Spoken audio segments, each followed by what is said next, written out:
So I'm going to introduce our panel, and then we're going to talk a little bit about what effective advocacy looks like. And I have to make notes too. So I'm going to start with Polly McKinney. Polly is the Advocacy Director for Voices for Georgia's Children. Did I get that completely? Okay. You did. You're one of the, like, 1 in 100 kids.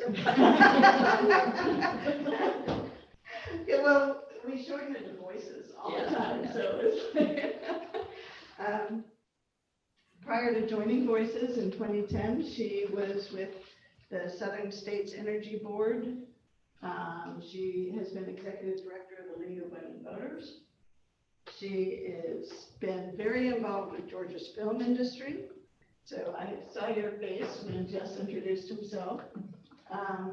She was with the first class of the North Carolina School of Science and Mathematics, and she went to UNC Chapel Hill.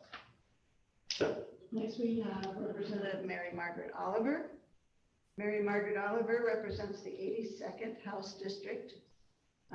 She has served in both the House and the Senate in her long career at the state capitol. She has been an incredible advocate for children throughout the state of Georgia. She has won so many awards that we would use up all our time if I tried to list them all. But she is a member at All Saints. She has a BA from Vanderbilt, a law degree from Emory, and she served as a judge and also continues to practice law in Decatur. And next to that is the one senator who has both a geographic constituency and a denominational constituency. All Episcopalians consider her their state senator. Kim Jackson is the state senator from the 41st District, which has portions of Gwinnett and DeKalb, at least currently, and maybe we'll talk a little bit about redistricting. She is a native of South Carolina.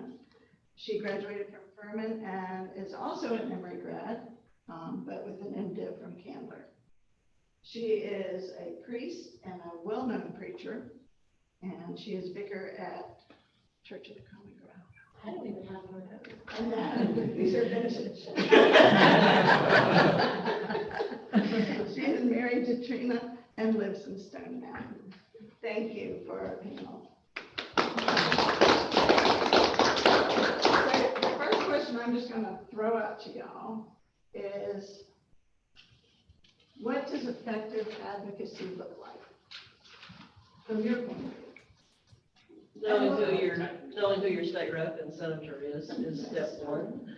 I am a native Georgian and very fascinated by the geography of this fascinating 8th largest state in the nation. We are, as you know, right now in a very end of a very intense exercise of redistricting and reapportionment, which is about geography, about your home county, Brooks County, and Forsyth County, the fastest growing county in the state and the richest county in Georgia. Brooks may be in the lower end of wealth and probably losing population. There are counties that have lost 25% of their population, and there are counties like Forsyth that has grown 400%, essentially. And one of the things that keeps me going back to the Capitol is I really am fascinated by what's happening in our state. I'm kind of on the nerd end of politics, and I'm really interested in how our state is evolving. Advocacy is based on figuring out how you influence and develop a relationship with 180 House members and 56 senators. I am still trying to learn how to develop a relationship with 179 of my colleagues on my side of the House, Rotunda, and 56 senators on the other side. I'm always curious the things I learn, and I'm always curious what brought them to this place in the Capitol. Why did they go to the trouble of getting elected? Which is a lot of trouble. Isn't it a lot of trouble? It's a lot of trouble. Why do you go to that trouble to come up here and be in one of these historic seats? 10.6 million people in Georgia. There are 180 House members and 56. That's a position of privilege. So why did you do that? And that's kind of what you have a task to figure that out also. What do they care about, and how can you learn what they care about? Sometimes you can learn by what they choose to be interested in. Sometimes you can learn based on their business, sometimes their church. There are 100 different clues out there. Who are they? Why are they there? And do they have any interest in helping anybody? How many of you think have an interest in helping somebody? I don't want to go on record about that. My speech on reapportionment this last week was, I made a reference to those of you that are here because you were president of your fraternity and thought you needed to be governor. There's that crowd. She can say these things, I can say these but things. she's been there for a long time. I can say these things, and I feel okay saying these things. And then I did follow up with saying, and I hope the girls who are president of their sorority now think they need to be governor. So it was, but who are they and why are they there, and do they want to help anybody? And I kind of start with that question. And first of all, you need to know their name. And I'm curious, I always want to know, do they have a job? That's a rude question to ask. There's this guy sitting next to me who I won't name or describe anything about him. He irritated me. So we're in new seating charts now because of COVID seatings. He hasn't talked to me in the 11 days. I asked him one day this week, do you have a job? What was the answer? That's the real. He smirked and he said, I'm a commercial pilot with my own plane. I fly a Gulfstream out of Macon. And I don't own the Gulfstream, but I said, there's somebody rich enough in Macon to have a Gulfstream? So this conversation was not helping me. This was not a good idea. I'm still trying to learn who they are. And why are they there, and what do they care about? I have no clues about him. He's brand new. And the other brand new freshman to my left hasn't talked to me. It's a strange place, it's a strange work environment, but you are coming down there because you want something on behalf of somebody. Maybe yourself, maybe your family, maybe your business, maybe your union. You want something, and how do you figure out how to make that happen? Georgia is unique. We are a citizen legislature, more so than most other states. In the 60s, Congress was essentially a citizen legislator place. But now most states, and certainly Congress, is a professional politician. Other states, it's considered a full-time job. It's not considered. We are part of the 60%, that's my guess, of people that have real jobs. There's about 15% who are retired. There's maybe 60% who have real jobs. And then there's a category of people. There's a category of people who really want to live on $17,000 a year, or the salary we receive, or they are supported by family in one way or another, or supported by business one way or another. There are people who've never had a job, and it's really there are people who have PhDs and have run universities, and there are people who have a GED. And it is a very diverse place in terms of personality and talent and interest. And that's one of the things that continues to interest me. In my law world, in my litigation world, we all have the same degree. We all had to pass the same test. There's somebody usually in charge, usually a judge is in charge of our behavior and how we operate. There are rules. I've been in academia, there are rules. There's somebody in charge, et cetera. There's a process. In politics, I don't think there are many rules. And Not that have to be followed. not that and it's a great ground for bullies. Very effective place for bullies. And the behaviors that are allowed in the political world would not be allowed at all. If you were at Coca-Cola, Home Depot, or Georgia Pacific, and you produced a cartoon video about you murdering your colleague, you would be perp walked out of the building. If you showed up drunk at work, you put your hands on an intern, you would be perp walked out of the building. There are 25 members of the House who claim to be a pastor. A lot. That's a lot. Because it's gone. No, I'm not in the house. The house is a That's different. I'm like, there's a wall. She is only reflecting on House members right now.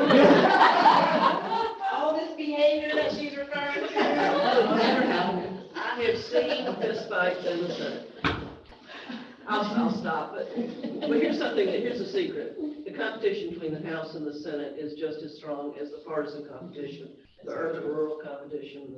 It's a fascinating, because I've been on both sides. I have been in the back rooms of House, we dissing each other. Or the front room. I think when it comes to advocating, you do have to find your person. And sometimes it's your actual rep where you live, or it's somebody who has an interest that aligns with yours, right? So if you want to do something that has to do with children, Mary Margaret Oliver might be your person, even though you don't live anywhere near Decatur. If you want to do something around, domestic violence, then there's somebody else who might be your person who may not be anywhere around. So sometimes that's how you find your person who will advocate.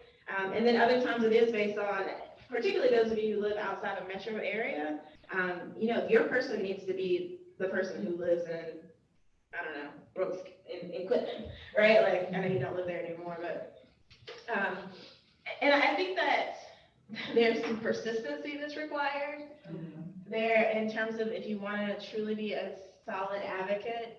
And how you get to a legislator, I don't know how you get to Mary Margaret Oliver. I think each of us as legislators have a different route through which you can get to us. But very rarely is your first try the one that's going to work. That first email probably didn't get read, just to be frank.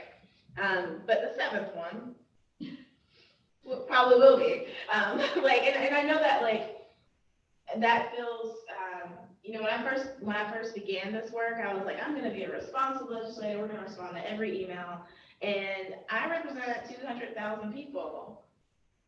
And then I represent 11 million Georgians. So I don't respond to every email because it's just not possible. But I didn't know that going in, right? Like that didn't seem possible. So I think phone calls, it depends on, so in the Senate, I'll say we have one administrative assistant for 2 senators. So it can be effective actually to reach out via phone to our administrative assistants. And I don't know, in the House, y'all have like 8 people to 1, so that might not work. But in the Senate, that can be an effective way. Sometimes it can be effective just to drop by and see if a person's in their office and if you can catch them to have a conversation. But you really do, unfortunately, have to have multiple avenues of trying to catch them. But once you're in, this has been my experience, once you're a trusted advocate, then, and you also need to bring some knowledge to us, right? So I encourage people, when you're thinking about policy and advocacy, there are a couple things I encourage you to consider. Where does this need to be addressed? So do you need to call your city council person, your school board member, your county commissioner? Is that something that they can handle? Or do you need to call your federal senator, who is different than me, right? Where does this need to be handled? And does it require a law to actually make it happen? So there's some things that we need to navigate through that don't require legislation. It may require us working through a particular department, right, within the governmental system. And your legislator is here to actually help you navigate through that, right? Our assistants especially should be able to help you. If you have an issue with the Department of Health and Human Services, then, and it's not you don't need a law to make Health and Human Services respond. Maybe I should have used the Department of Labor. Maybe we do need a law to make them respond. I'm not sure. But, so you have to ask that question. Is this a law that needs to be changed, or is this a rule or a mechanism that needs to be shifted? And your legislator, whoever you talk to, can maybe help you figure that out. But if you come in with some ideas about that, that can be really helpful. And then when there is a law that you feel like needs to be shifted or changed, it's important to find out who has that interest area. right? So, and all of us, again, I'm going to speak from the Senate side. I'm a freshman, so I don't know anybody in the House except for Mayor Margaret Oliver. So on the Senate side, all 56 of us have a thing. Like, we all have a thing. If you want to do something that has to do with police officers, call John Albers. Who lives in Albers District? Call John Albers. He is your man. If you want to do something that has to do with firemen, call Larry Walker. He is your person. I'm not saying things about it. Right, like, so, you know, if you have a subject area, there is a person. And usually we can tell you, right? So if you come to me and you say, like, Kim, I'm really interested in criminal justice reform, who are the people? I can tell you who the people are on the Senate side. Mayor Margaret Oliver can probably tell you who the people are on that side. And when we talk about who the people are, I'm talking about both the legislators who are involved, but also the lobbyists and the large organizations like Voices. You know, you got a children's thing, I'm gonna tell you, you need to talk to Voices, you need to talk to Interfaith Children's Services, right? Interfaith Children's Ministry, thank you. I was like, there's an M there. Right, so we're gonna talk about larger players. I had someone who called me who is very, very interested in prison reform. He wants to see prison reform take place. And so I immediately asked him, like, are you connected to the Southern Center for Human Rights? Are you connected to the SPLC? Are you connected to these places?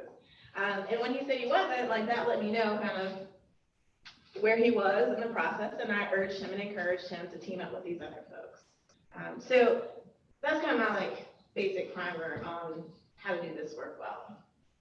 I want to just summarize a little bit and then move to Polly, who does it from a different point of view. So what I'm hearing is know where the issue, who has jurisdiction over the issue. So it could be the school board, in which case it doesn't do any good to go to your state senator. Unless your school board member is not being responsive, Well, true. and you need a heavier hand, then that might work. I get used that But way. you start with the school board. Yeah, let's start with the school board. Yeah. Right. Yeah, school boards are becoming third rail these days, but, and, you know, like, if you don't like that a Quick Trip's being built on the corner, you know, talk to your city council or your county commissioners, that kind of thing, the zoning board. Figure out who has jurisdiction over the issue you have first. I know that as a healthcare advocate, I've seen over and over and over again where people don't realize, no, this is a federal issue. You know, only they can change that, versus this is a state issue. And healthcare is complicated. But, you know, if you don't know, do some research before diving in, and work in coalition.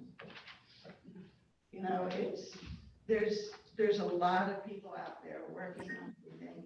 You are so much more effective as a group of people approaching something, whether it's the death penalty or children's issues or criminal justice issues, you know, or healthcare. There is a coalition, I promise you.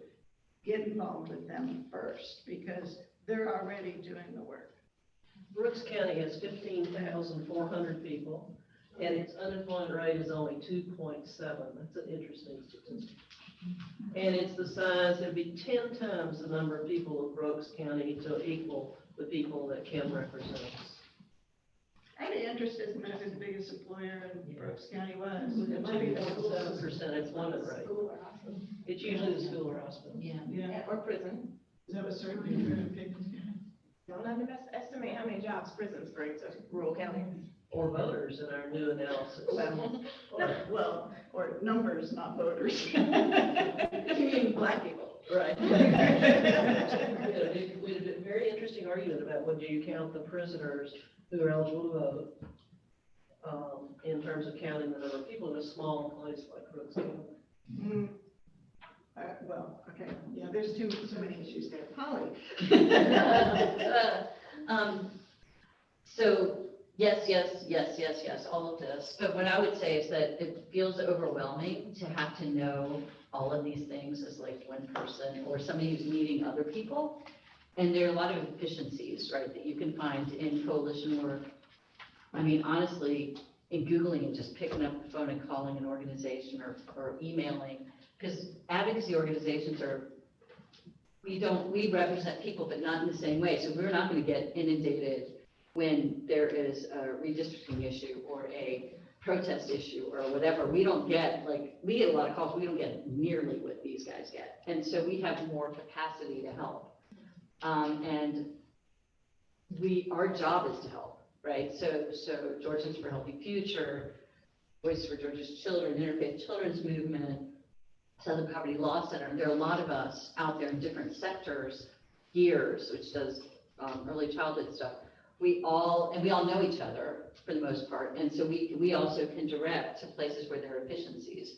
So I would say, you don't have to feel like this is just on you, right? If you have something that you're worried about, something you want to figure out where it started or what the rule around it is, there are a lot of us that do this for a living in order to help people advocate, right? So I'm lucky enough to get to go to the State House and talk directly to people, and email them and get my emails returned and all that, whatever. But that's not, I cannot hold a candle. My work cannot do one iota of what one of you guys can do. They know I have a badge, I have to file my lobbyist report every month and all that. And they know me, I show up there and people know me generally. And that brings with it like a check, right? Yeah, but she does this every day, yeah. But when a non-paid lobbyist shows up or non-paid advocate shows up, it's a whole different ballgame. And you guys can maximize that opportunity in ways that nobody else can. And what I would say, just to be perfectly blunt, is that's what those of us who do get paid are here to help you do.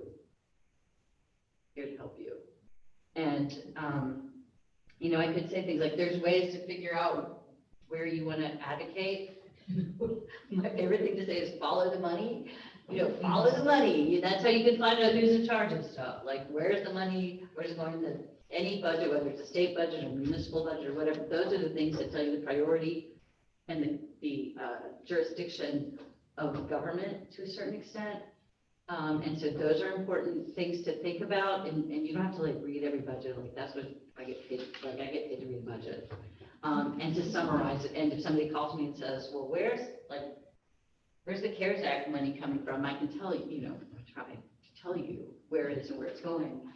So use your advocacy groups, and again, I think Carol can share there's a good long list of folks who cover all different kinds of things that you might be interested in, your constituencies would be interested in. So that would be my first thing about how to be effective is don't feel, the other thing I tell people a lot is sign up for what you can actually do. A lot of people feel like they have to come to the State House and they have to be there, but the State House is during session is a very unpredictable place.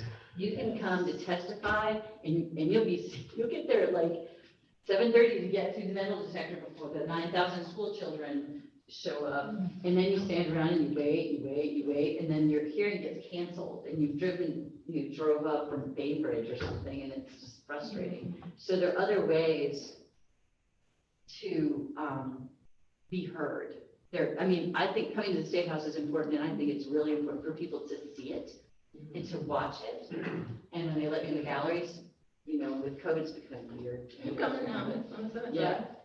Yeah. So, but We don't believe that COVID exists in the Senate. Come on over. The House rules for COVID are totally different than the Senate Yes. rules for COVID, which is ridiculous. At least y'all have rules. We have To the committee meetings, Yes, you can come to committee meetings in the Senate. but not the House. No, you come. It's an open building, everything is open. If you're, I won't go over the COVID rules, but yes, Okay. they cannot argue from, the building is open, the Do you have committees are open. distancing requirements though in this house? We had different rules at different times. In the beginning, in June, we had distancing And rules. tape. And we had tape, and couldn't sit here, and masks were mandatory. in the committee rooms. Testing was mandatory, and we had distance seating. They put the legislators all over. They weren't sitting in the at our house chamber. This time, the rules are a little bit different, but we still have mandatory testing, mandatory mask on the House side, none on the Senate. Yeah, but I was just thinking, when I went down for the Senate committee hearings on the hate crimes bill, that was before vaccines even, and yeah, it was all taped off, but we were allowed in and allowed to testify and everything. But it was the same kind of thing. It was supposed to start at 4. We ended up testifying at almost 8 o'clock that night. Can I give a 45-minute thing? The 45 minutes a year you spend, if you spend 45 minutes a year, your rep and your senator is going to know who you are. If you, before the session, you email 15-minute exercise, my name is Janet, I live in Warner Robins, I vote at X precinct.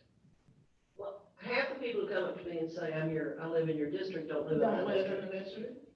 And mine, I have to ask, if somebody comes up to me and says, I live in Decatur, I have to ask, because there are 4 reps for Decatur.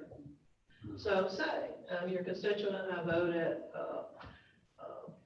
Westchester Church, wherever, Westchester Elementary School, I'm in your district. And you say, I'm interested in hate crimes. I want you to support that bill. I look forward to talking with you personally. It's 15 minutes activity. During the session, when it's coming up, whatever the issue is, you email them, and you say, Janet, I live in Fort Robbins, I wrote you earlier, I care about this issue, I thank you for supporting it. And then after the session, you write them and you say, I'm sorry you weren't able to vote for the hate crimes, or I look forward to working with you on something else. Again, I'm Janet, I live in Fort Robbins. I think that kind of specific identification of you as a constituent who cares about an issue is going to be important to that person. I say this all the time, less than 10%, sometimes less than 5% of the communication comes to me, comes from real life constituents. 90% plus comes from lobbyists. Good lobbyist, bad lobbyist, do-gooder lobbyist, bad doer lobbyist. They are the staff of the Georgia General Assembly, because we don't have staffs. Holly is a good staff person. If I ask her for information, she will help me. And I began my life in the Capitol. I never walked into the Capitol until I was 30 years old as a lobbyist for legal services in rural Georgia. So I had that experience of being able to walk up to a person and say, I'd like you to help me with this bill. I wrote the bill for them. I did the press conference for them. I did the testimony for them. He had no staff. I was it. And he was delighted to do a do-gooder thing because I was going to do the work. And he enjoyed it, and he, both on the House and the Senate side, passed a real good bill. And I was stunned that I had that access. I was stunned that they would listen to a legal services lawyer. But I was staffed to them. I was doing something that they thought, this is a good idea. This will, I'll get my picture in the paper doing something good. Or I know, Ms. Smith, whose house was taken away from her foreclosure fraud, and this bill would help Ms. Smith. Whatever way they thought about it, they were happy to be educated. They're happy to have an idea. They come to the Capitol, they sometimes don't have ideas. Or they come to the Capitol and have bad ideas, like book burning. We're into book burning this year. Yeah, don't even get me started. Sorry, And again, yes, all that. And what I would say too is the 45 minutes, some of it should be before session. I think it's really, really important to reach out like now, like right now, and introduce yourselves, because there's a little more time for people to, and it's a little close to holidays, but to build the relationship is where it's at. The relationships, they remember you, so they know you have expertise on anything, on who lives near you, on your profession, on children who are in homeless situations. That expertise is super valuable, and people remember it, is what I have seen, because they'll be like, I don't lobby for the film business, but people ask me film questions like all the time because they know that I, have the history in it. And I don't have, and I can't weigh in as voices on that. That's so not voices thing, but I have opinion, you know, I'm a human being, I have like thought. And, but everybody has something to offer. And you need to value that and not feel overwhelmed, because honestly, all these guys work for us.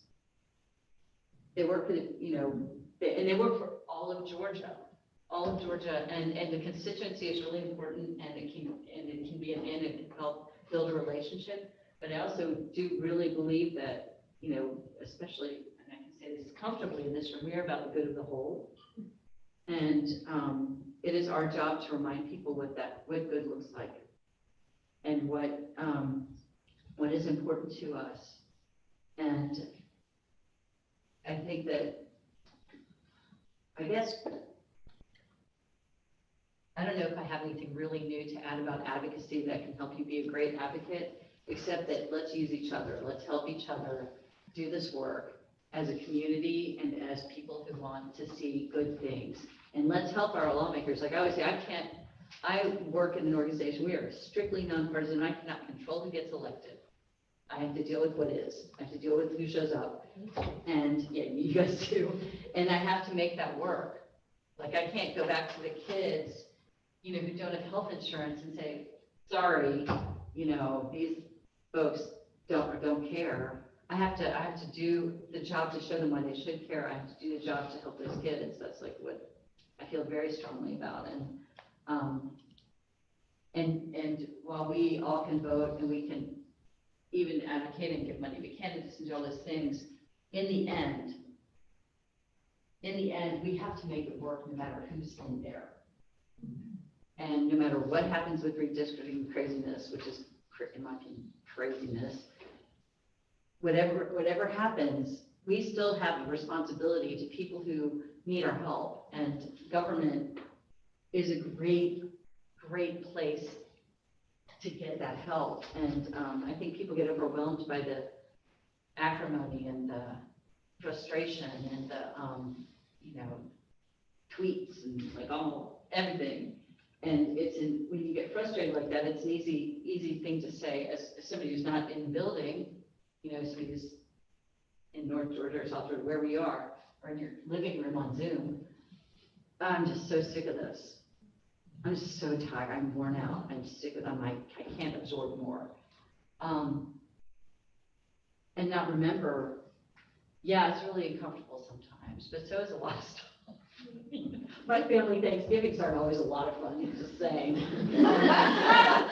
You know, but we can do this. We can make this happen. And as you know, as an advocate, I just have to tell you, I believe in each of you, and I believe in the people that you represent, and that it's our job to take this class and to learn that you can do this. That's the most important thing, is to know you can do this and you can make a difference.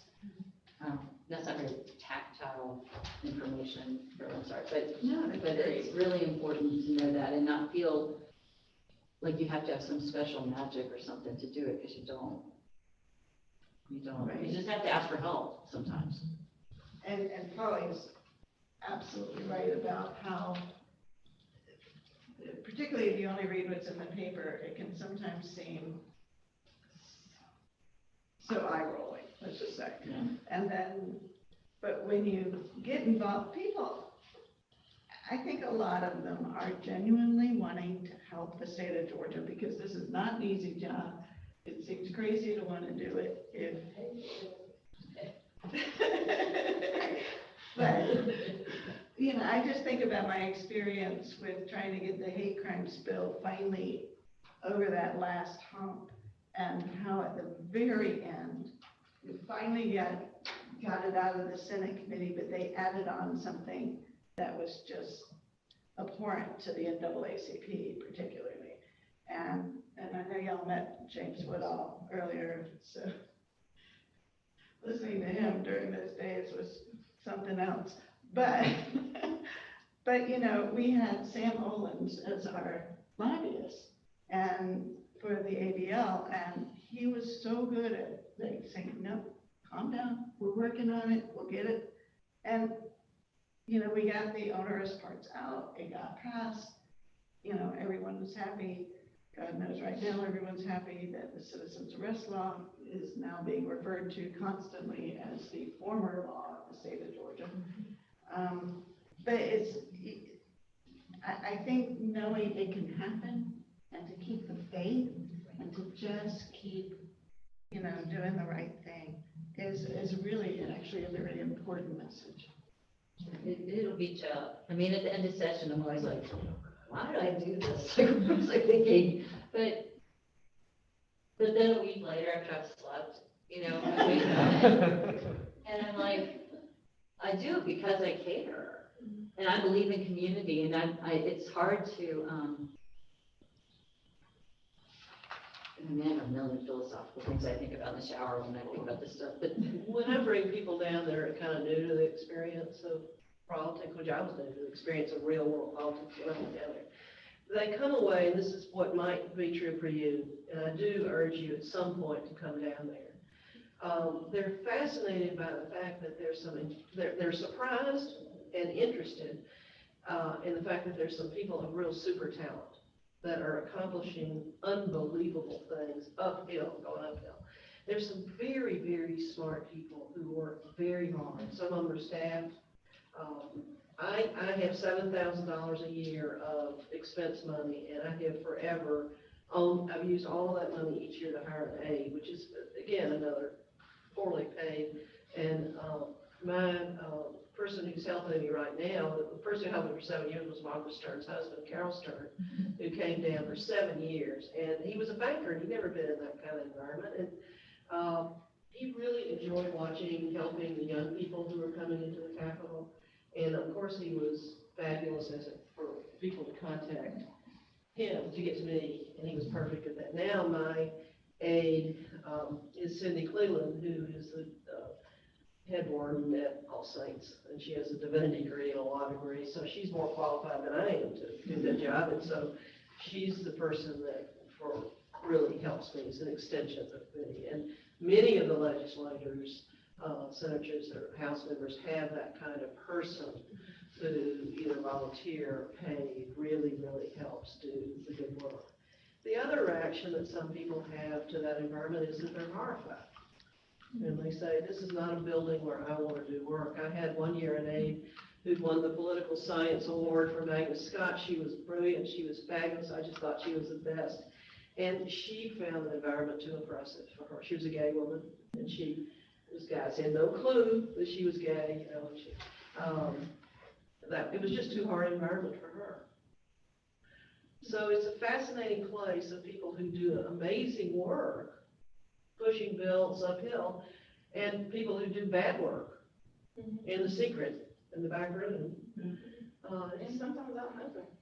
Yeah. and sometimes, we're sitting two of the brightest, smartest people down there, in my opinion. And I'm not just saying that because you guys are sitting here. You can look in your inbox, there's invitations.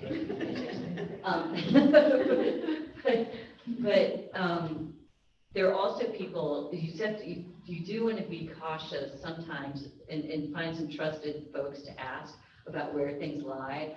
I listened to a representative in a committee hearing yesterday, it was yesterday morning, 2 mornings ago, talk about calls that he was getting from constituents about those people having issues with filling out applications, but he couldn't tell whether he was talking about applications for Medicaid, applications for disability services, he couldn't. When the commissioner asked him what he was talking about, he had no clue what he was talking about. And unfortunately, to me, that was a huge disservice to the people he represents.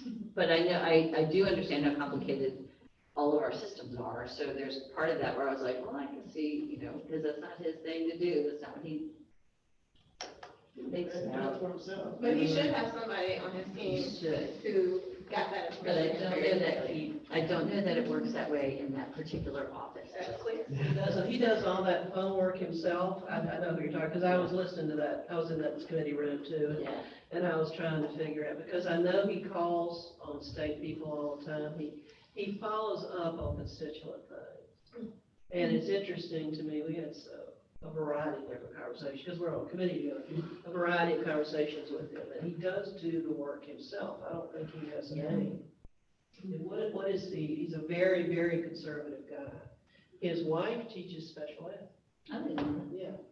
Yeah. So he got some information, but not other information. Yeah. It's an example of people that operate very differently in that environment on behalf of their constituents. Very differently, different personalities. I have a Georgia Navy question. When is session in Georgia? Session, the Senate just finished redistricting, which was a special session.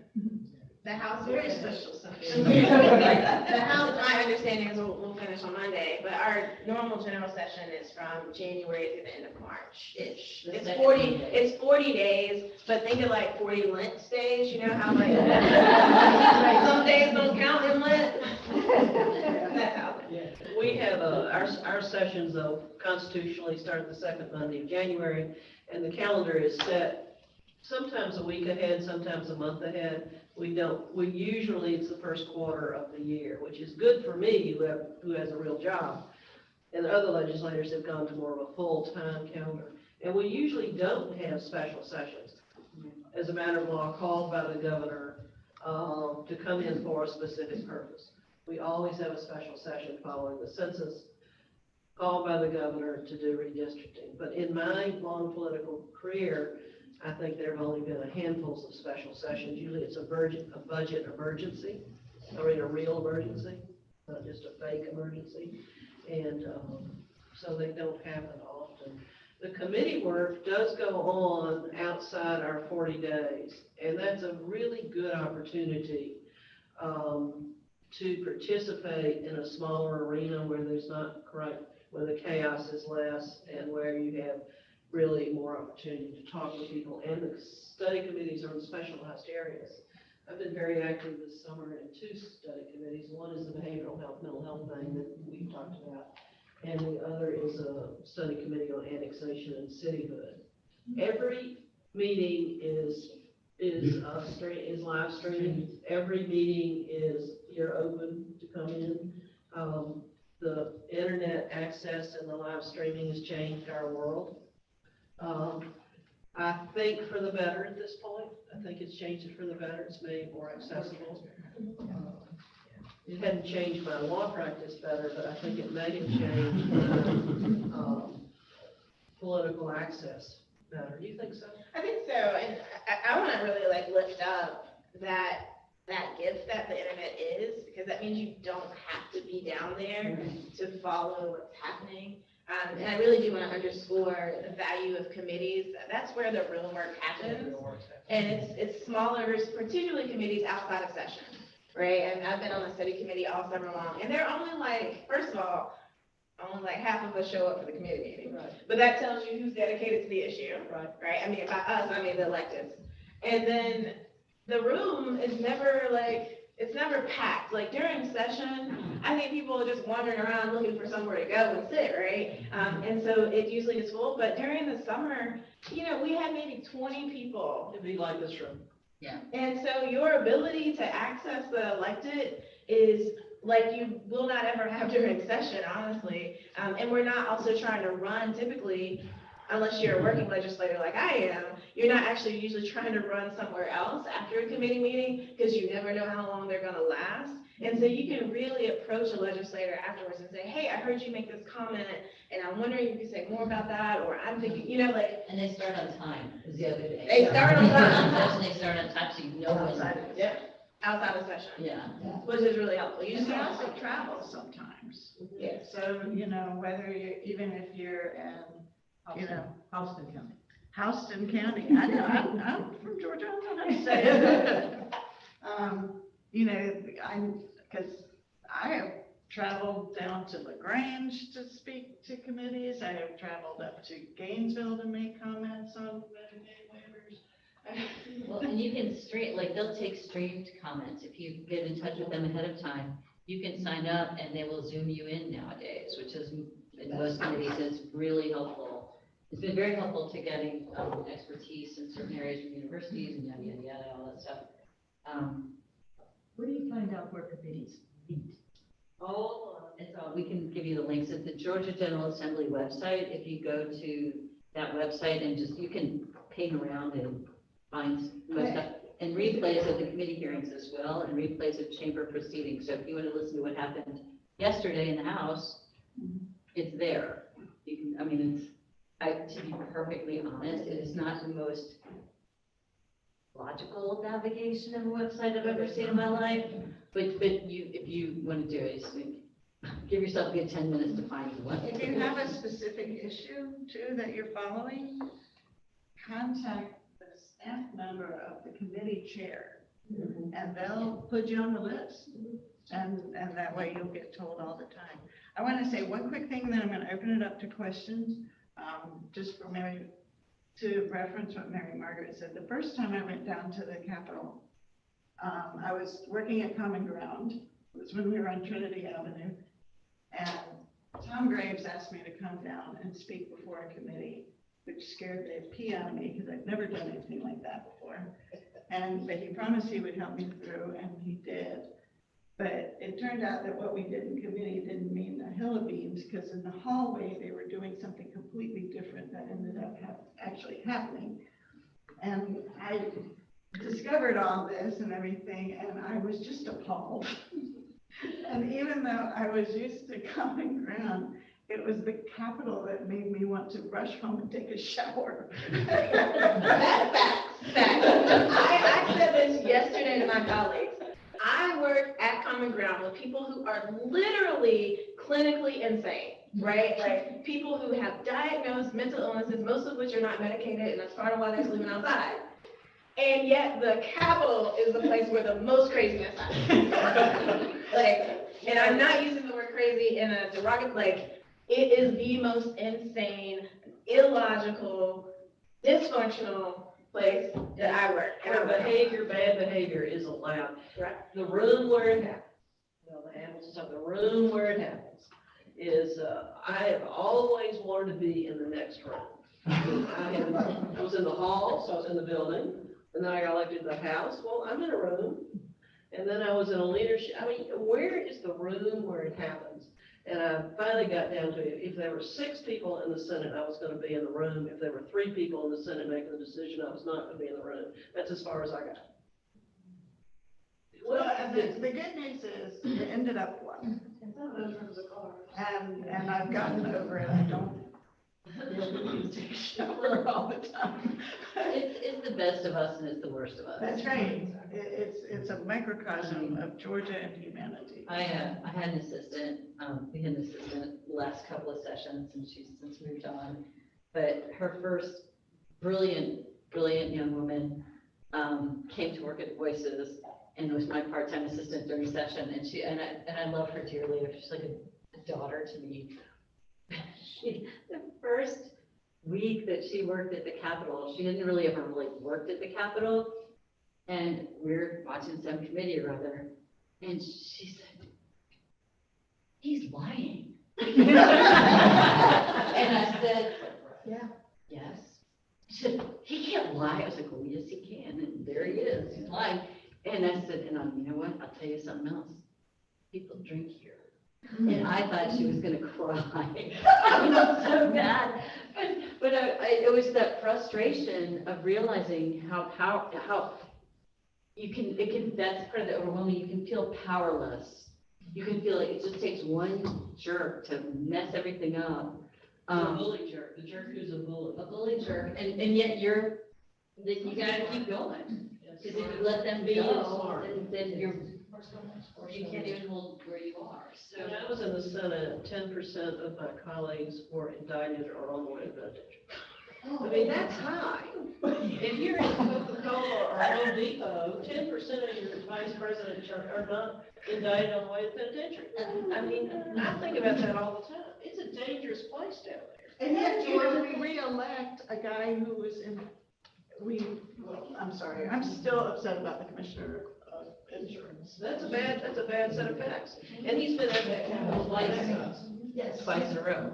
Yes, and we had. We had a question. I'm sorry. It did. So, we're all talking about internet access, but there are so many people without internet access. I spent thousands of dollars for Part to Shine, getting kids MiFis, because the school said, oh, you can go online, here's your Chromebook. Well, then the schools ran out of Chromebooks, so we gave them Chromebooks. But you still can't get online if you've got to wait for mom to come home, and your access is a phone, which has limited data, and then and I know that's part of the infrastructure bill, so who's in charge in Georgia? Who's going to be in charge of making sure that children really do have access to the internet for the next COVID? Because there will be another pandemic, and there will be more times when children have to get online but can't because they don't have access. So where does all that fall? That's a great question, and I'm on the budget committee, a variety of budget committees and discussions, and that's a fabulous question. And I wrote a column April 2021, which I commend to you, about we're getting ready to blow the opportunity to use federal money. And we have $4 billion of federal Rescue Act money and $3 billion of reserve money and hundreds of millions of dollars, particularly on broadband infrastructure issues coming from the feds. And we put $40 billion in the budget. The General Assembly members in Brooks County and similarly that do not have access. I don't know whether Brooks County has fast food, has McDonald's there or not, but the parents who are taking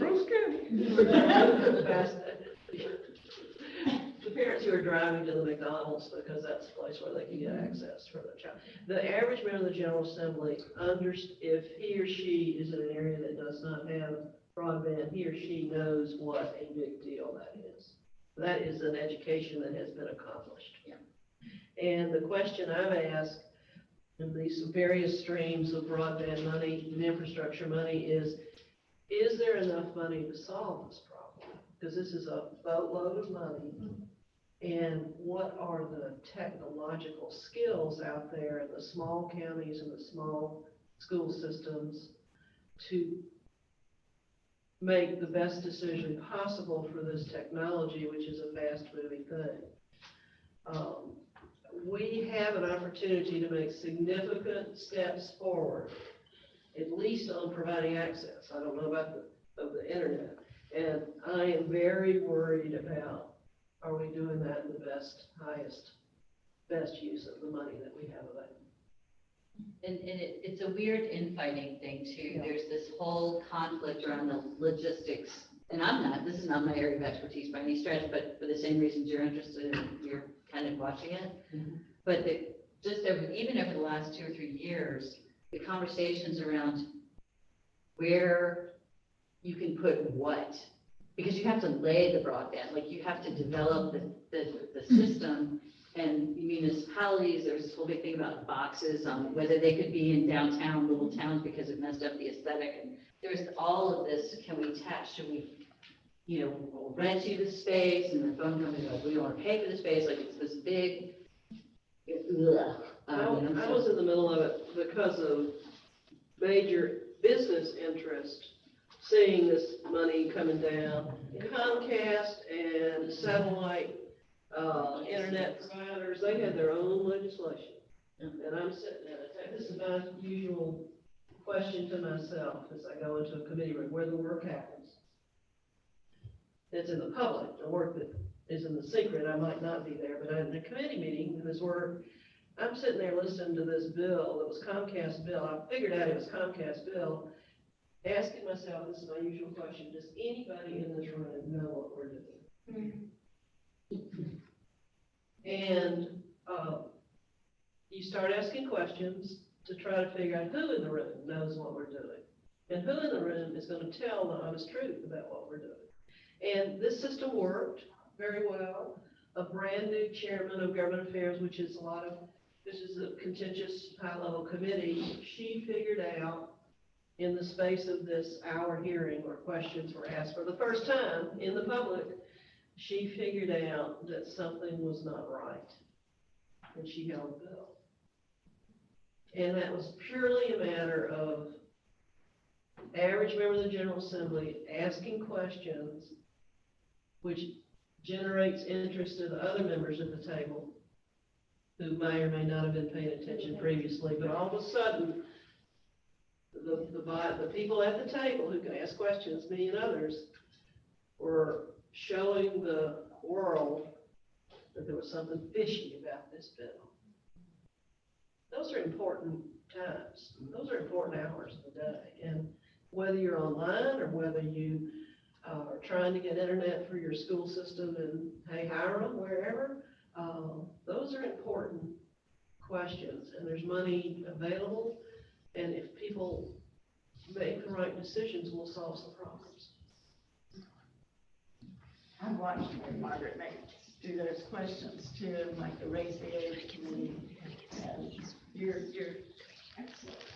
You can tell what legislators actually, if you want to know like who's there to do the work and who's not, Yeah. watch them in committee. Yeah. Because there are legislators who don't ask a single question. Never. Who just sit there, They're looking at their phone. and there's a high likelihood that they have not read anything that's sitting in front of them. Or listening to anything happening. If they show up. Just like this. Could you all speak to the importance of hearing from constituents about things that we know you already support? That's a great question. People tell me all the time, I don't have to call you because I know how you'll vote the right way. People say that to me a lot, they say it to me for sure. I say thank you, but it's super important that I hear from people to know people are paying attention. I do a variety of things, and this is, I'm interested in what you think about this. I do a variety of things to communicate with my constituents, and I never have any idea whether any of it's successful. I have a Facebook with 5,000, 6,000 people. Who gets that information from me? It's kind of like a diary of my political life, so you can see what I'm doing. Who gets that is the algorithm in Facebook controls, which I don't control. I have a newsletter of about 4,000 pages, and I have found that if I ask a question, how would you vote on this? I will generate 100 to 200 responses, which is a lot. And my newsletter contact will tell me how many people clicked, how many people opened, all of that.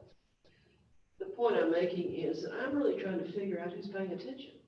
And you saying to me hypothetically, I really liked how you voted on X, or I really thought you were off base on Y, tells me that somebody's paying attention. And do you think people pay attention to what you're doing? How do you know that? Well, they have to communicate that to me back. I want to say, I don't take it for granted that we are going to vote the way you think we No, vote. exactly. Never assume that. No, do not assume that, because I'm going to give you an example. I was not under the gold dome when the hate crimes bill was working its way through. I am glad. I probably would have had to take a walk on that bill, because I fundamentally believe that the hate crimes bill is in contradiction to what I believe we should be doing around criminal justice reform. And so if my constituents had been silent with me and just assumed, of course she's going to vote for the hate crimes bill, which politically I probably would have had to. It was an erroneous assumption. Because, in fact, no. I mean, here's actually a great real life example I had to deal with. We had a lane drag bill. Oh, gosh. Drag racing bill, because, during the COVID, everybody was drag racing, and it was so loud, and God forbid you live in Buckhead, like, it's just awful, and the sky is falling. So we introduced, in the Senate, which was introduced by a Democrat, very punitive legislation as it relates to drag racing. And my constituents overwhelmingly assumed that I was going to vote for that because it was introduced by a D, and because we had somebody in our district who was killed in a car accident when drag racing was happening. I did not vote for that bill. I actually, the first time, because I didn't know any better, I voted against it. The second time I came back, I took a walk. But I only took a walk the second time because I had enough constituents who wrote back to me and said, why didn't you vote for that? If they hadn't said anything, and I was able to explain to people, like, anytime we're sending people to jail for longer amounts of time, I think we're doing the wrong thing. And I think my constituents heard me, and many of them still disagree, but they could hear my line of thought and my logic. But if they didn't, they just assumed, it just doesn't, so don't assume. Yeah, never assume. Don't assume. Because there are a lot of different pieces that are playing out in a legislature's head that may actually not land you where you think they're going to land. The people who get elected because nobody's paying attention to the terrible things they're doing. And That's fascinating to me. And what they say, when I have a conversation with them, which I sometimes able to do, why would you do that? They say, nobody talks to me about this very much. Your constituent, your coffee drinking NPR liberal constituents, the Decatur may talk to you, but nobody talks to me about this issue. I don't know whether they're lying when they tell me that, or whether they're telling the truth. Do you think they're lying when they say nobody talks to me about this? I think it depends on the issue. I think there are a lot of things that I don't hear anything about. Yeah. I mean, as legislators, like, we are dealing with everything from whether or not you can put a speed camera in front of a school that's run by a computer, that I don't understand anything about, right? To whether or not you can buck and shuck hemp. Now, if anybody in this room can tell me what bucking and shucking is, I'll give you $100 right now, right? Like, the range of things that we are discussing. So the wild hog bill, like every year, like I do legislative update, that's exhausting for everybody. But we cover like 250 bills a year, they'll summarize and put in this update, whatever. But every year, my favorite thing to do is to pick the one or two really bizarre pieces of legislation that have to do with, there's one a few years ago about hedgehogs. And there over the years, there have been ones around, migrant shipping people, ones around, what you can, horses and carnivals or something, like there's all of these things that, I mean, it's that fascination of the human brain. I'm just like, wow, where did that one come from? But there's always a backstory, like something came from somewhere. And you just have to know that that's, I don't know. I mean, I don't want to discuss everybody. It's just, you just have to know that that's just part of the thing. And kind of get past it so you can do your real work. But I would say that never assume things are one of the most important pieces, and I have to pound this into our staff. The letter after your name, after a person's name, only carries you so far. It only shows you so much on either side. And it's like, I always think about Wes Cantrell. Yeah. He's very conservative, but pastor. Always is the guy who's like bringing the complete school voucher bills. Like, he's always the one that's got that bill, which, you know, we're not fans of. And so I had kind of, I mean, you know, my own implicit bias, I kind of wrote the guy off. I was like, he's never gonna, like, I just can't, should I even talk to him? How big relationship should I have? Blah, blah, blah. So how much do I need to talk to him? He's always scurrying, so he's like kind of hard to catch anyway. But one year he was like, he came up to me and he said, those gymnasts who were molested. And I said, yeah. He said, do we teach our kids about sexual assault? I was like, well, not really. And he's the one that brought that bill that had, you know, that now there's this whole big thing of training around how to teach children K through 8 or 9 about sexual assault in an evidence-based way and a developmentally appropriate way, so not to flip everybody out, because then the older kids get it in high school already as part of their health, PE, whatever. But he brought that bill, and he worked, he wanted data, he wanted to understand what happens to those kids, he wanted to understand how it happens, he wanted to understand about grooming children and all of that. And I was so surprised, and he welcomed the help, like he welcomed the help. And so that was one of those aha moments for me where I was like, who would have thunk it? I never would have thunk it from him, but there it was. One of his jobs Always says, never have permanent friends, never have permanent enemies. One of his jobs as a pastor is a big church somewhere in Cherokee County. He was doing sex education stuff. So he had a door open in his mind about that he was able to. He's one of the good pastors now. Like, differences, obviously. Mine is not a legislative question, but I hope you can address it. Stimulated, Kim, by what you said about criminal justice reform, and Mary Margaret, particularly your background in law. We're continually presented with voting an affirmation or a non-vote or a no on judges, whom most of us, or I'll speak for myself, don't know in terms of their their records, etc. I'm very opposed for myself to check a box of vote affirm when I don't have a clue.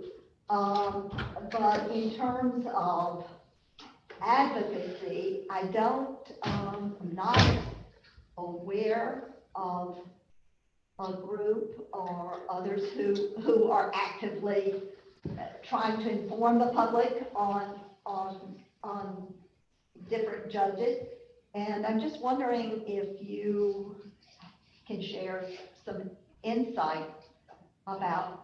Huge issue in our legal community where we work with judges all the time and for good and bad results. It's fascinating, the history of the election or appointment of judges, and Atlanta Municipal Judges has a retention system. What you were asked to vote on this fall was, do I retain this person? The only group that has done good work on that or helpful work on that is the State Bar, the Atlanta Bar Association, which has a limited audience, but they have done recommendations as versus qualified, not qualified vote. They don't say, most of the judges, almost all the judges are non-partisan elections. Some of the probate judges and magistrate judges in rural county are partisan, but mostly they're non-partisan. And the professional associations do some kind of, this person's qualified, this person's not qualified. But how do you get access to that? The State Bar at a certain time, and I was very active on it for a period of time, was very interested in a study and reform of how we select judges. Do we elect them? Do we appoint them? If we appoint them, this discussion's going on with the United States Supreme Court. Is there any age limit? And that's a valid discussion to have. Should there be, if you have a lifetime appointment, does that mean you can enjoy your lifetime appointment until you're in your 90s? And we have what's brought up during my professional career, the Judicial Qualifications Commission, that has dealt, I think, in a mostly effective way of judges that are on the bench elected, but are incapacitated or in some way or in some terrible bad fact situation.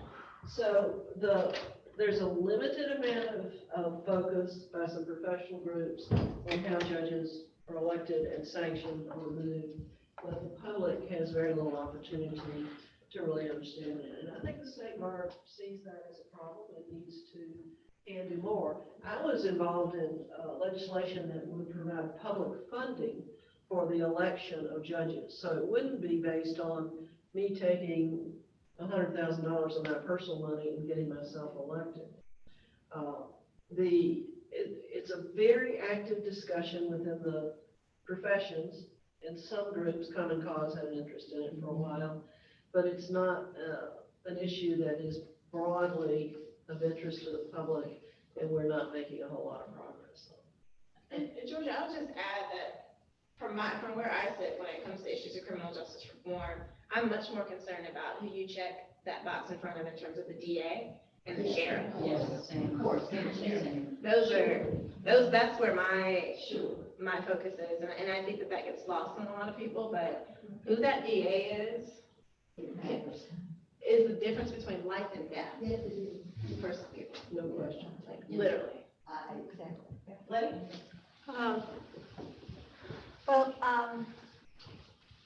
I always feel proud that I was born 8 blocks away from a guy called Simon Bolivar. He pursued the independence of 5 countries, including Venezuela. And he said this, that many politicians in Venezuela who trying to fill their mouth with these quotes about Simon Bolivar, they never say it. He said, an ignorant people is an instrument of the self-destruction. And my point is education.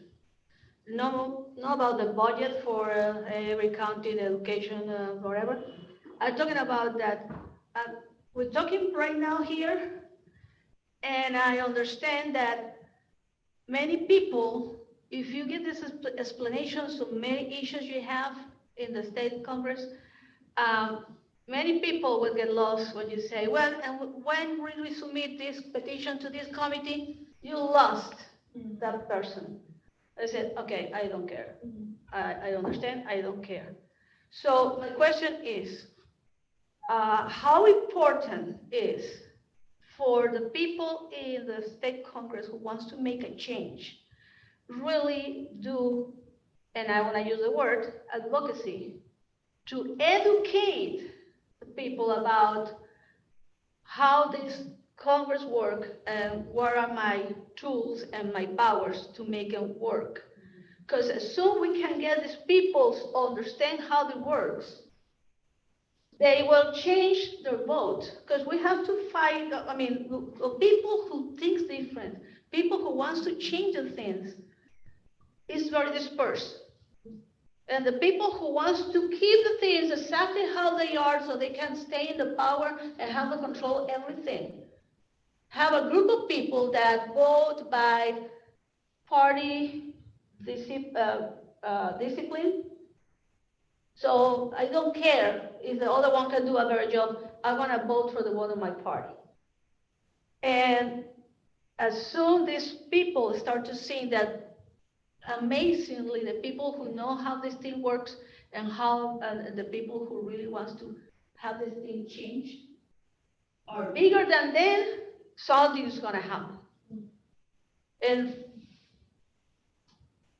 have you handled this idea, or are we all resignated that the things are how it is, and there is not any advocacy or campaign or anything we can do to educate people of the state of Georgia to use rightfully the democracy? Because if the people doesn't use the democracy, there is no democracy, because democracy is the government of the people. People doesn't make decisions, there is no democracy. Yeah, I mean, I want to just start by affirming absolutely that an ignorant electorate is damaging to our democracy and ultimately will undermine all that I think this country is trying to be. And I want to say that you live in my district. You don't have to know how the sausage is made. That's actually my job. That's what you all pay me to do, is to know how to navigate this system, how to make the sausage. But you should be very concerned about the outcome of the sausage and very invested in making sure that if you need a vegetarian-based, plant-based sausage, that's what I get you. And so that's where, for me, I mean, there are some people who, I think about the fair districts people. There are some people who are going to get down deep in the weeds, and they're going to know everything about the census. They can tell you from square blocks and all those things, and that's great. We need those people, but we only need a few of those people. What we need is a collective of people who care about the end result of the sausage, that people have health care, right? That people have an access and a way out of poverty, right? That's the kind of, and that's the education I think that, to me, I'm invested in, is helping people like you all know that you can have an input on what the end result is. I'll figure out how to get, so I had, for example, I had a piece of legislation that I got passed last year that allows people who are victims of stalking to get out of their leases so that they can move to a safe place. The people who are victims of stalking came to me about this issue, and they said, can you fix it? They didn't give a damn about all of the circles and backroom conversations and lobbyists and all the people that I had to talk to in order to make that thing happen. They just cared about that end result. And they stayed on me about the end result. And when I would come to them and say, okay, in this sausage making process, I need a one-pager that explains to these white men what stalking is in the first place, right? I'm in this part of the sausage making process, and so now I need somebody who can come and testify. But they didn't know any of those pieces, and they didn't have to. They just knew that the end goal was this: please get me here. And that's my job, was to get them there, and know how to do the inside. Does that make sense to you? I think a lot about, I talked about this earlier, how do I reach people and how do I interest them? And what are the ways that I'm trying to do that? I'm here today. I choose because I'm trying to interest people in the real world of politics. I choose the events I go to, but the social media and education part of what I do. Look at the newsletters that are available to you, every one of you, as an elected person who has a newsletter. And look at it and ask yourself, is this an effective way? A United States Senator in the adjoining state of Alabama got elected when he did not know what the three branches of government was. I won't go further along that line. He played football, right? He was a coach.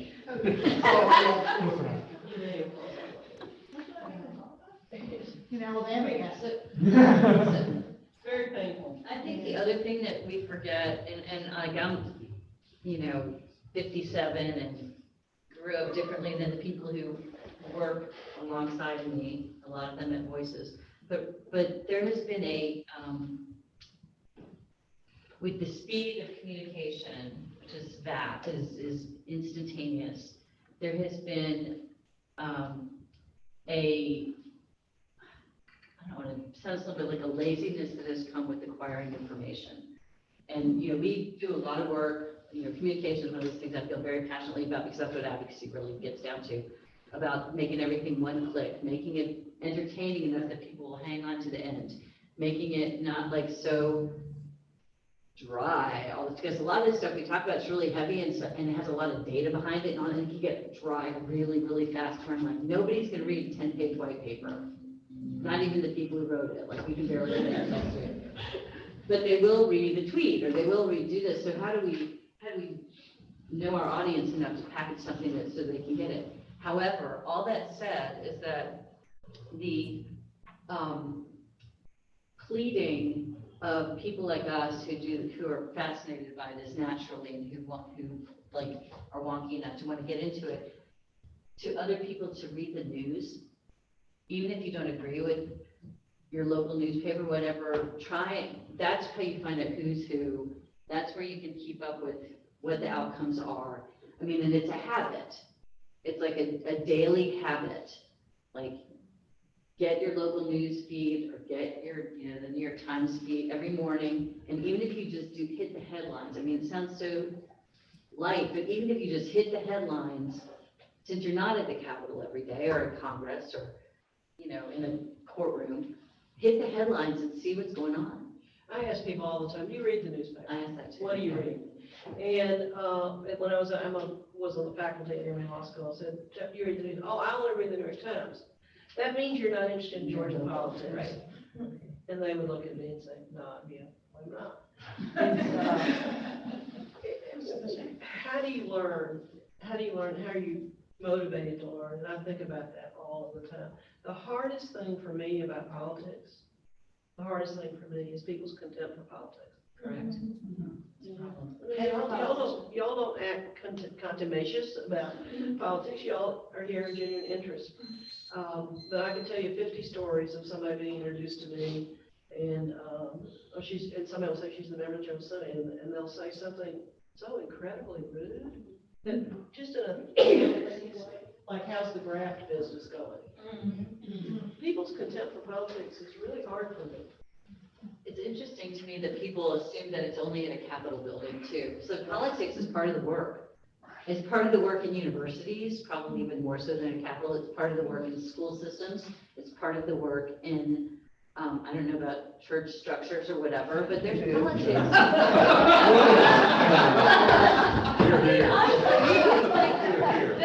But everywhere. And I'm a co-drafter of that it legislation. is a real thing. It is a real thing, and there's this whole like better than attitude that I get from a lot of advocacy groups where it's like dirty. It's like it's dirty, and it's actually, it can't be dirty, but it also, there's a psychology. It can be uplifting. There's a psychology to it and a reason that it is and has been forever. And I think that our denial of the fact that it is, and it is a thing, just like, learning to drive or, learning how to talk to your mother-in-law or whatever, it's a thing that people need to know and understand and own, that we have this thing, and use it appropriately and in an uplifting way. And I just constantly, because we get it too, like, you know, and they're like, oh, how can you stand to go down? How can you stand it? I'm like, what do you mean? I like people who are trying to help. Like, I like these people. What have we not talked about that you're interested in? I mean, Well, this is kind of a required class here for I was just you. going to say that political rewind is my favorite because it does give a broader perspective without me having to get depressed by what's going on locally. And I do feel like Phil Nygaard does a good job of bringing in both sides, and you were both on it, and I love that. Both of us are on it a good Yeah, deal. I know. He really likes Kim. I know. Yay! We really, he's done it. It takes time, you know, but he's done a really good job. And he insists on a civil conversation. He insists on a substantive conversation. He told me this week that he is really limiting, and that you and I are making the cut list. He's limiting the politicians he's having on because he couldn't stand the way they lied. Wow. But it's a really good venue. I think Arthur do you have a question? Well, it's kind of past, so I don't know. But you mentioned it earlier about the sort of levels of politics and stuff. And I'm wondering. I live in Macon. I lived in Atlanta for quite a time, and lived in Mary Margaret Arler's district, and at one point in time. But I live now in Macon, and having moved here, I've spent more time with the commission, the Macon-Bibb County Commission. And if you would have asked me to name the Bibb County Commission, I could have named that.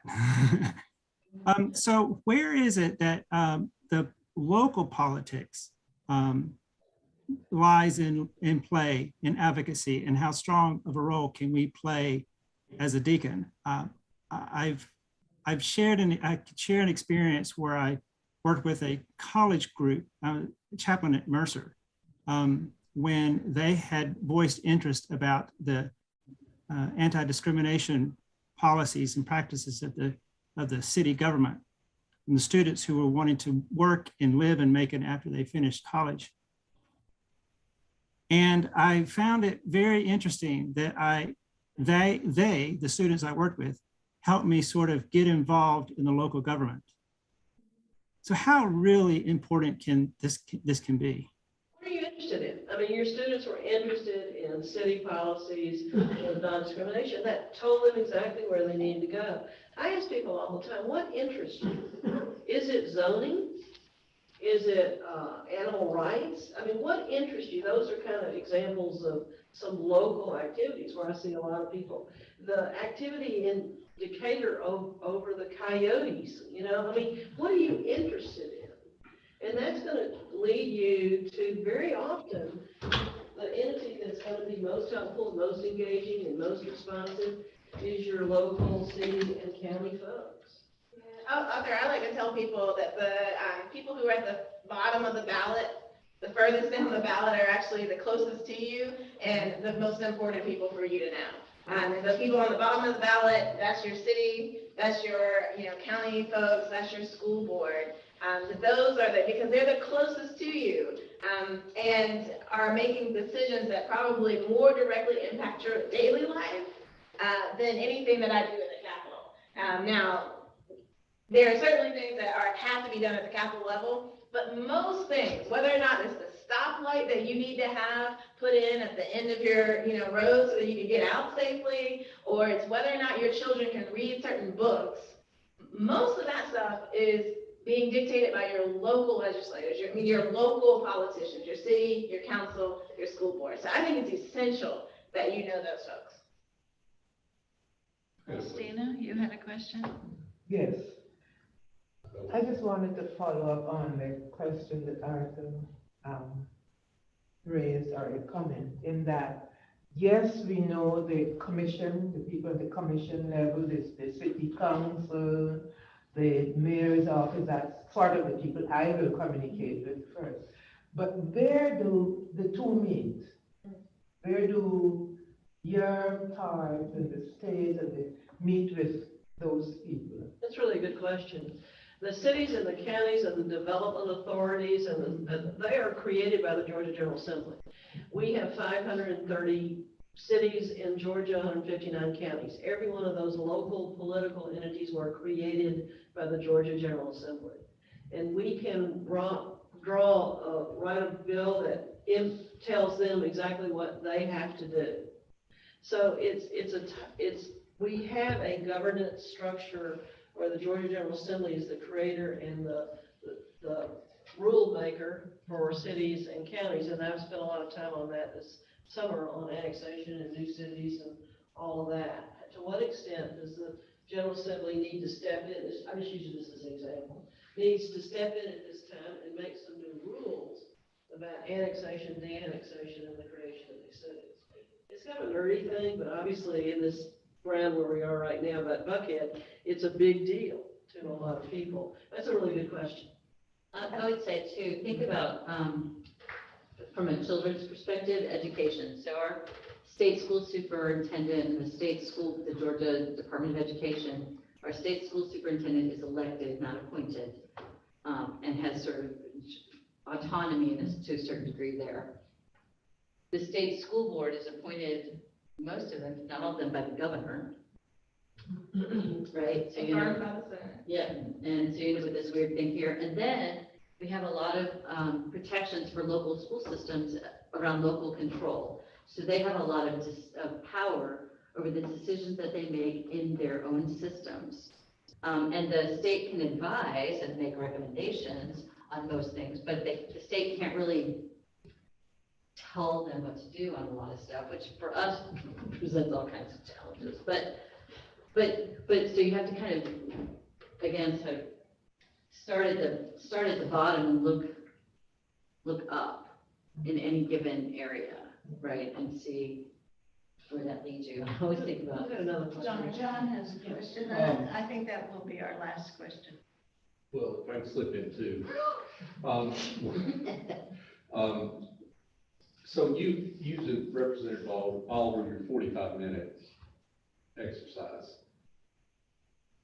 How best is it to use 45 minutes? Is it, and I realize these aren't mutually exclusive, is it best to use that 45 minutes to be an advocate for a particular, to stay in a particular lane and be known for that, or just to be there because we get, us as deacons, we get hit by several different issues that are varied, right?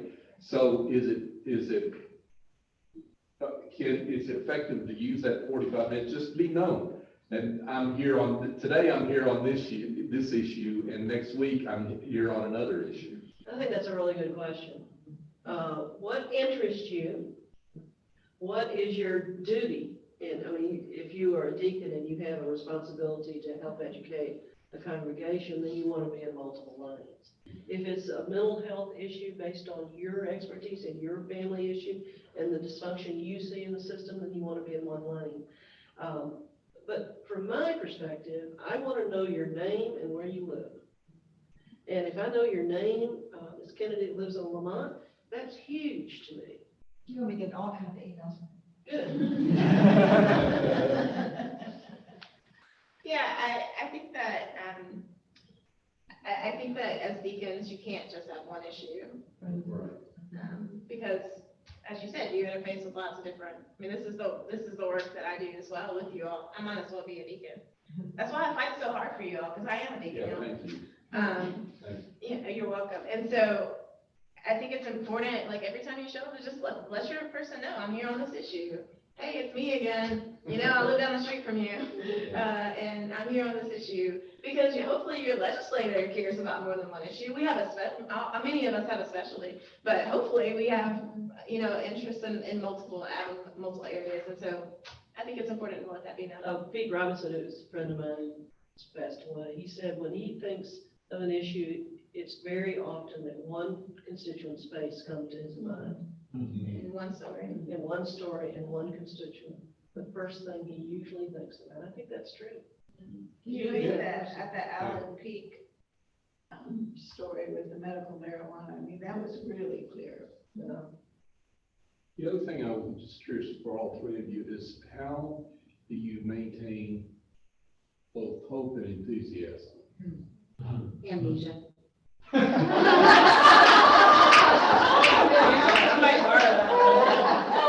Selective amnesia. Like childproof, right? Every day is a new day. And this is bad.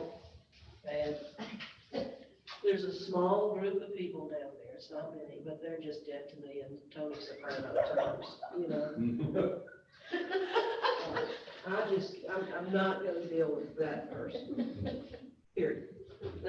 That's a fault, but we all have our own. I think for me, and I'm fairly new, so it's still shiny for me. I think, so I want to name that, but I find hope in, so to me, like figuring out how to do things in the legislature, it's like a logic puzzle. Like I used to love doing brain teasers as a child, so that's a lot about me. And so like I'm constantly finding encouragement and excitement in working out the puzzle. And so Senator Albers, who does that represent? Senator Albers, he and I are divergent on probably 97% of the things, but I have found so much energy and excitement in finding that one thing that he and I can like coalesce around. And because he's the majority party, that also gives me some hope that we can actually do it. And so that keeps me kind of alive. Like I went to him and I said, like, listen, I know you care about police officers. I was an EMT. We can connect on this. And I think it's important that we make sure that if an officer dies by suicide, their family still gets a death benefit.